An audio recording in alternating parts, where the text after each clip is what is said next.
I'm Mehdi Malekifar, a PhD student at EM Lyon Business School and also at the Storm Research Center. Today we have the honor to have Professor Paolo Aversa from King's College here with us. And I just jump into the interview. Would you please introduce yourself and tell us about your research interests? So first of all, the honor is mine to be here with you guys, and thanks so much for this interview. My name, as you said, is Paolo Aversa. I'm originally Italian, today dual citizen, Italian and British, working at the King's Business School, King's College, London, with the title of Professor of Strategy and Research Lead for the Strategy, International Business and Entrepreneurship Group. Thank you very much.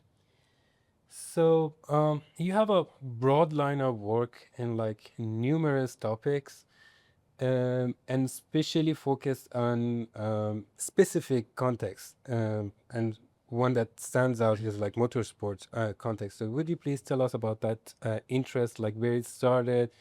Uh, how was your journey going through this? Yeah.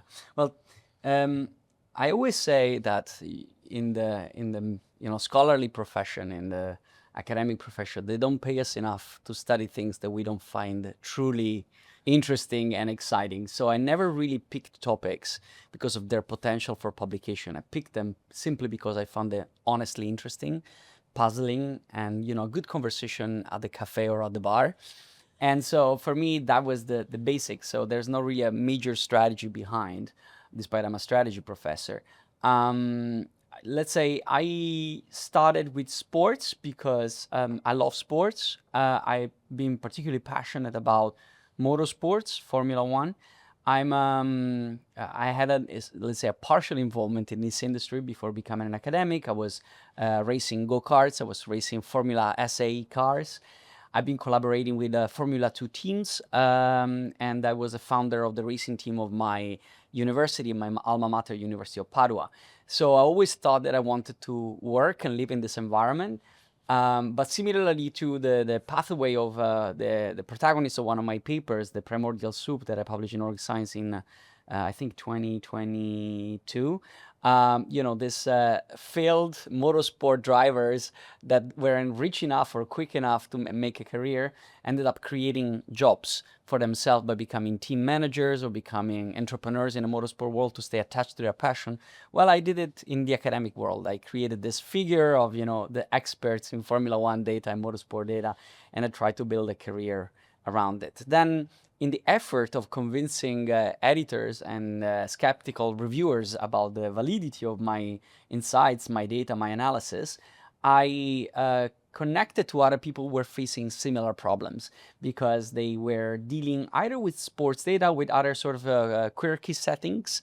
And so we progressively joined forces. I created a discussion group and a sort of, I would say, a sub-conversation on how to publish this type of quirky data on sports that became a conversation itself. And a few contributions came after that. And I have to say, more than 10 years into the line, we started this with, I was a young postdoc, and now a few years down the line, and there's a wonderful community of scholars, many of which are editors or former editors in top journals that have maybe published one paper with sports. So there's no more this huge skepticism towards the data in most cases, and most of all, there's a very strong community of scholars that are able to inquire into the paper without prejudice, with competence. And so even publishing this type of papers has become, I wouldn't say easy, but easier than, if I point some names of people that you might have heard that actually have a paper on either Formula One or sport. Mark Gruber, former editor-in-chief of AMG, has a paper on Formula One, and with Karin Neusel, there's also an associate editor at SMJ. People like, Linus Talanders just published a paper on with Enin Pizunka on basketball. Let's say the editor-in-chief of Journal Management, Brian Connolly, former AMJ, has a paper on sports. It's a lot of scholars these days have papers on sports. Martin Kilde, for example, right? Many others. Thank you. That was really insightful. So you shouldn't really be afraid of at least the sport context. But let's dive in a little bit, like on a more abstract level. Like we are constantly on like walking on the edge of falling into like two extremes. One is like going for something conventional, something like well known and well relevant to theory, and then we face the question of kind of like the deja vu, like the editors are like, yeah, we already know about this. And on the other side, the when the context is a little bit unconventional, the question is like, what is it a case of? What can we learn about it? So how can we like navigate through this in a broader sense? Absolutely. So I think we have to distinguish between, let's say, striking phenomenon versus an uncommon phenomenon. A lot of things that we find striking, surprising, most likely are hiding a more regular pattern. The only point is understanding what is the pattern and what is this a case of. And so even things that we might think are a one-off, they in many cases represent broader context, and that's what the academic scholar should be doing compared to, let's say, the journalist. The journalist finds something striking and writes a paper about that specific striking, actually try to sell as a one-off thing. As academic scholars, we should try to look at the regularities across different contexts, different settings, and of course, it is every setting has its own boundary conditions, and to a certain extent, certain settings seem to be vouched by the academic police, let's say, in the sense that there have been so many papers about this that we already know what the boundary conditions are. So if we talk about, patent data or, semiconductors or biotechnologies, we already have boundary conditions set by many other papers. So reviewers are more comfortable with that. But that doesn't mean that they can be applied anywhere, right? The settings that actually do patenting are very specific. They follow specific norms and they don't apply to many other settings. So there's this idea of this presumption that certain settings are more generalizable than others is not true. And even if we took, let's say, sports as an industry itself, say we just have contribution that apply only to sports. Well, these are multi-billion industries. They exist in every single country. Sport is most likely one of the oldest industry in the world. Civilizations back to the Middle Age, Roman time had sports. So, I mean, what is not about generalizability about sports, right? We might not have AI in 20 years. This industry 4.0 we were all very excited about 10 years ago, like we were going to 3D print our kids' cake at home, it's not happened, right? But we still have sports. And we will have them, let me tell you, in 50 years from now. We might not have AI, but we will have sports. Fantastic. Fantastic. Thank you. Thank you. So, a little bit like on career side of things. When I, started to, look for what should I ask you, I was looking through your profile, and you were like working with, I don't know, like, was the number was in hundreds of institutions across the world? Maybe not as much, no. Like, I was thinking about like how does that shape your trajectory as a researcher? So, first of all, I usually work with people before institutions. So, whenever I have a connection that I find interesting, either because they theorize in a very interesting way or because they are knowledgeable about specific phenomena that I find, captivating, theoretically relevant, I try to build a friendship, first of all, and then a connection. I would say the great majority of my co-authors are listed in my, contact list as friends. So these are people that I really enjoy on a personal level, that I have a great appreciation for on a human level. And that for me is the basic, because again, we need to do stuff that we enjoy. They don't pay us enough to be with people that we find annoying, no matter how smart they are. And trust me, in this world, there are quite a few. So for me, they're friends. And so I build, this type of connection. I learn from all of them. I'm blessed by these friendships, these, intellectual exchanges. And of course, then for the places where I spent a bit more time, I managed also to absorb a little bit of the, let's say, the local culture, academic culture. So I spent 3 years at the Wharton School, University of Pennsylvania, and there I definitely, absorbed the, let's say, practice, the craft of the publishing in top journals, coming up with relevant questions that are, let's say, aligned to what the interest of this specific writing genre that we are in, which is academic writing.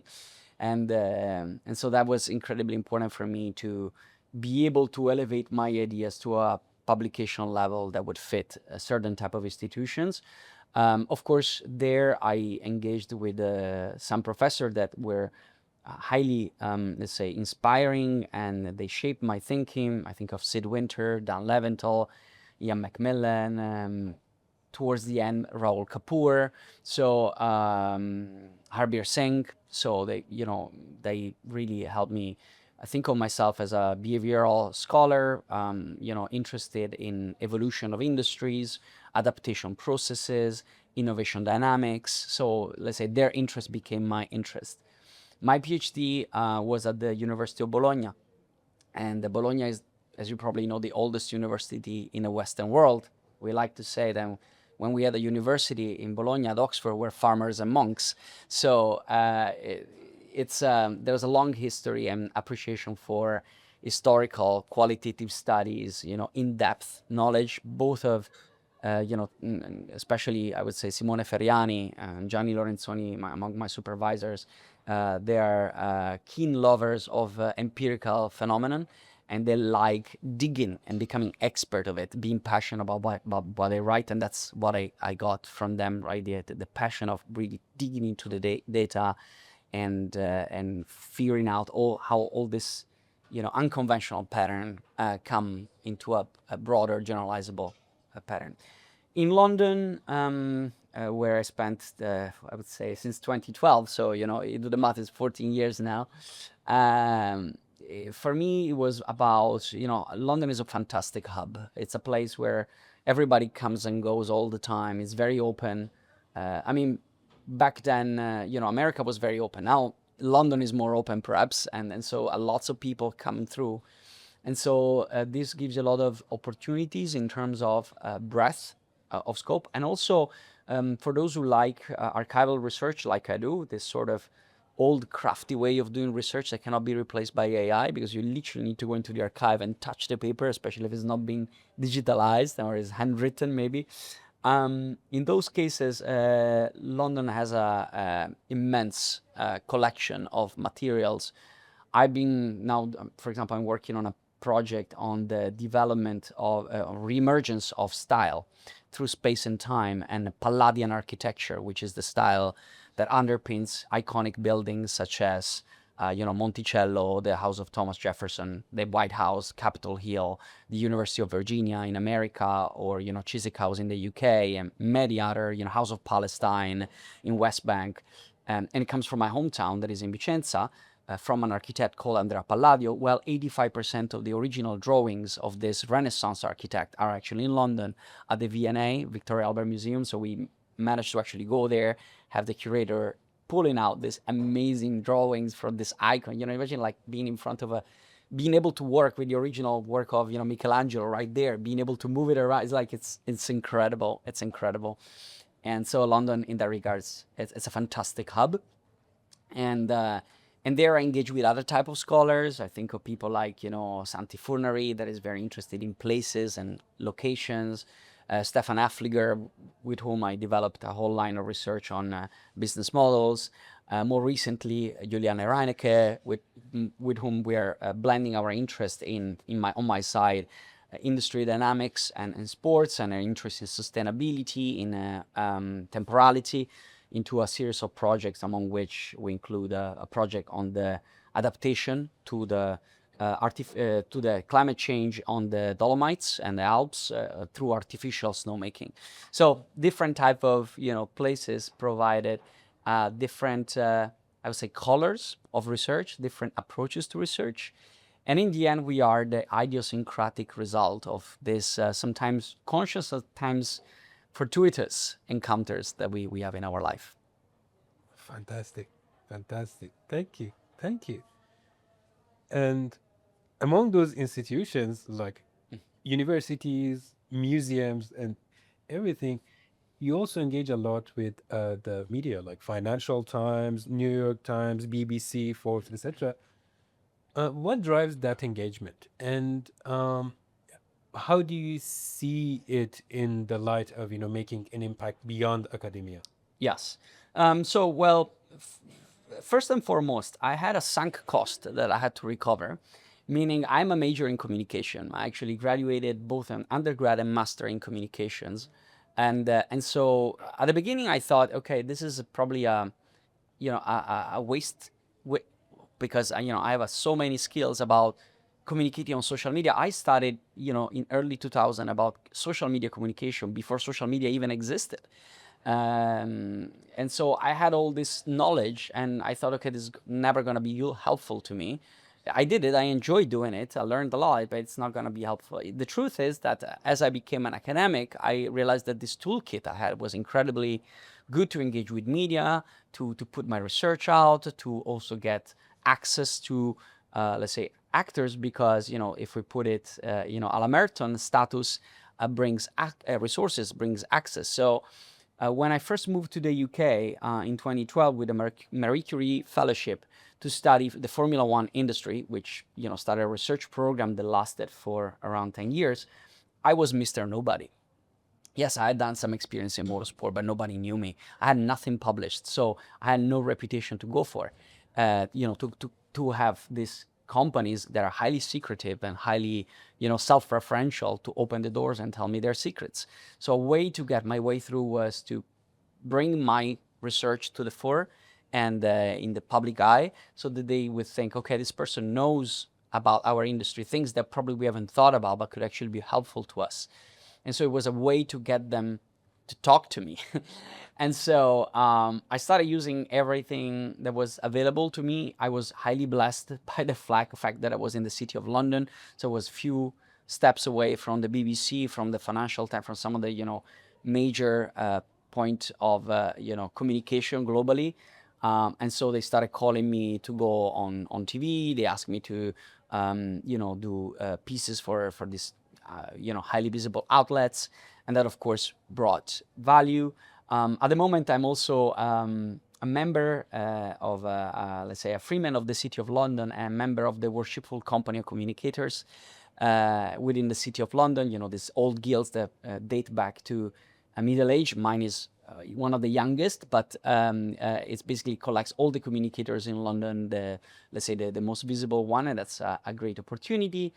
And then I, sort of refined my skills also by becoming director of communication for the SDR division, and setting up the entire infrastructure that now allows to what is effectively, the biggest division in strategic management in the world, because it's the biggest community, is almost 6,000 members, to basically have a point of contact to share information, to promote research, to advance research within the community and beyond.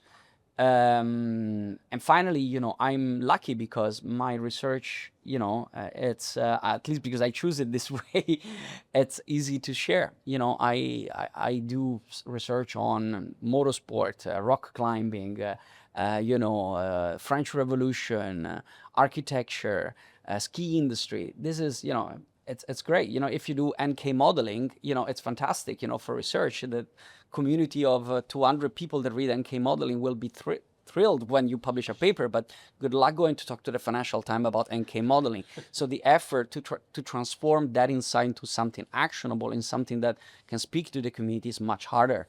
And in my case, just the findings of what I do can be shared. I remember, for example, back in 2014, I was following the Formula One championship, and there was a huge rivalry between Nico Rosberg and Lewis Hamilton. To a certain point, these two drivers, both racing for Mercedes, they drove each other out, destroyed millions of their cars, and there was a huge conversation back then on how do you assemble the team? Would you go for two rooster in the hen house, or it's better maybe to have a very good driver and maybe a rookie that can be sort of a wingman. And there were speculation, but there were no solutions, right? And I happened to have the data to test this. So basically, over a weekend, basically I tested the effect, and I had a result. It was not, there weren't 15 pages of theories behind it. I just had the result, but the result was solid. And so I spread through my university at the time was Cass Business School, this sort of press release. And within a matter of hours, I had hundreds of requests for interviews and things like that, right? And this is something that has been the problem of our field, right? We tend to believe that the research is good when it's published. The truth is, if you have a pretty solid result and you feel confident about sharing it, even if it didn't go through the whole shebang of the review process, of which I'm both a victim and a perpetrator, since I'm an editor of journal management studies, you can already make your research relevant by spreading out. It will definitely be more solid, more robust than most of the stuff the journalists put out these days, which are merely opinion pieces. Of course, you can share it with all the limitations and the benefits of doubt, but that already brings momentum. And that's I think is what matters, right? Understanding that the knowledge that we create does not necessarily have to be tied to the lengthy, to a certain extent, unfit for the world process of journal publications. So the last question that we ask our guests here is, what kind of advice do you have for the junior scholars and PhD students for in their early careers? And I want to get a little bit personal here. Like, what is your secret? Like, did you reach the technology of creating like secret clones of yourself? We're doing all this in parallel. How do you manage to do all these things at the same time? Well, thank you. No, I don't have a clone. I think not that I'm aware of, although I heard that there is somebody that goes around with my fake identity selling co-authoring publications. I know it's pretty crazy, but this is problem of social media. There's actually somebody who, goes around and say, I'm Paolo Aversa, I'm editor at JMS, do you want to publish with me for X amount of money? And unfortunately, some people actually paid this guy. I tried to stop them through, the internet police, but still, probably this guy is still around. Anyway, that's the only clone I'm aware of. So first of all, the advice I would give is, in this time of high uncertainty, focus on the things that matter to you, that make you happy. Because objectively, there's no secret recipe. And I mean, I would be silly if I said, oh, the usual stuff, get your papers in best publication journals, and yeah, okay, that thing might help. But I know people with great publications that these days didn't find a job, and sad. But it's, there's a level of randomness in the process. So the first thing is to be better human beings, happier human beings. Study things that are worth your time and your energy. The point is, if you don't publish your things at the end of this, at least you would have had a good time. When I got the Marie Curie Fellowship, people were asking me, how the hell do you expect to publish this, quirky papers on Formula One data, is super irrelevant. And I was like, maybe it is, and maybe I will never publish it. Maybe you're right. In the end, I was right. They were wrong because I did publish them. But, maybe they were right. But if I spend 2 years, enjoying what I'm doing, traveling to the Formula One paddock, going to the Formula One events, which is my passion, right, and so on, and I didn't publish it, fair enough.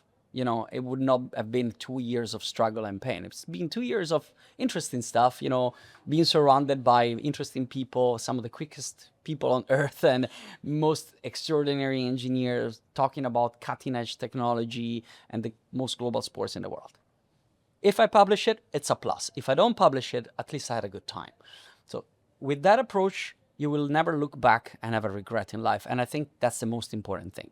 Then, in the process of doing this, if you actually want to find a job in it, play the usual game, which is figure out where you want to be, what you want to be, and target your profile to that kind of institution. If you want to be a good educator, there are ways to become a good educator.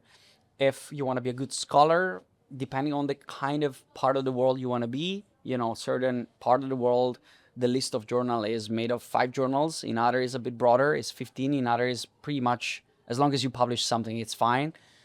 there are pros and cons in both approaches. I don't think there's one that are necessarily better. But make sure that your ambition is proportional to the kind of, is aligned to the kind of efforts that you make, right? Don't build expectations that are unrealistic, because every type of, these are different markets, and different markets are looking for different type of outputs from their employees, their scholars. And beyond that, I think, I believe in the idea of the scholar, the modern intellectual, in a bit more, let's say, Renaissance way. So for me, a person who has published 4 papers and has done nothing else in life, even if it's in the most amazing journal of this world, is not an intellectual. 4 papers in 6-7 years, you're good at doing a certain practice, right? It takes, to be a modern intellectual, you need to have broader span than that. You need to be relevant for companies. I sit in board of directors. The media need to know who you are, not just the 200 people who write about your conversation, right? That to me is completely misplaced. And it's not about just being a practitioner, become a pseudo consultant. I have my top publications too, but that's not the only thing I do. Okay, I'm against this kind of idea that we worship people and credit and value how many they do the same exercise 20 times, right?